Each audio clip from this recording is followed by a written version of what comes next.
Staf khusus Menteri Sekretaris Negara Fadlo Maldini menyampaikan tanggapannya atas diamankannya 10 mahasiswa Universitas 11 Maret atau UNS yang membentangkan poster saat kunjungan Presiden Joko Widodo ke kampus tersebut pada Senin 13 September 2021. Menurutnya, diamankannya para mahasiswa itu tentunya sudah melalui perhitungan dari aparat keamanan di lapangan. Soal di lapangan, tentunya aparat keamanan sudah punya berbagai standar dalam pengamanan, apalagi ini pandemi, ujar Fadlo saat dikonfirmasi pada Senin. Aparat tentu sudah punya berbagai perhitungan untuk melakukan tindakan preventif.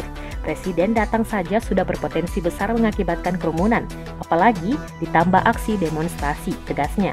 Fadlo menegaskan, Presiden tidak akan merasa tersinggung dengan kritikan dan saran dari mahasiswa, sehingga menurutnya penyampaian kritik dan saran dilakukan dengan cara yang biasa. Diberitakan sebelumnya, 10 mahasiswa BEM CUNS diamankan polisi karena membentangkan poster saat Presiden Joko Widodo berkunjung ke kampusnya pada Senin 13 September 2021.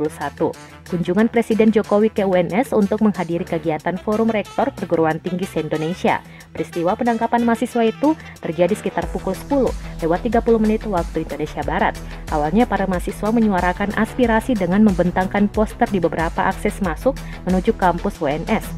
Poster yang mereka bentangkan itu diantaranya bertuliskan Pak Jokowi tolong benahi KPK dan Pak Jokowi tolong tuntaskan pelanggaran HAM. Saat ini, sebanyak 10 mahasiswa tersebut akhirnya telah dilepaskan. Terima kasih sudah nonton.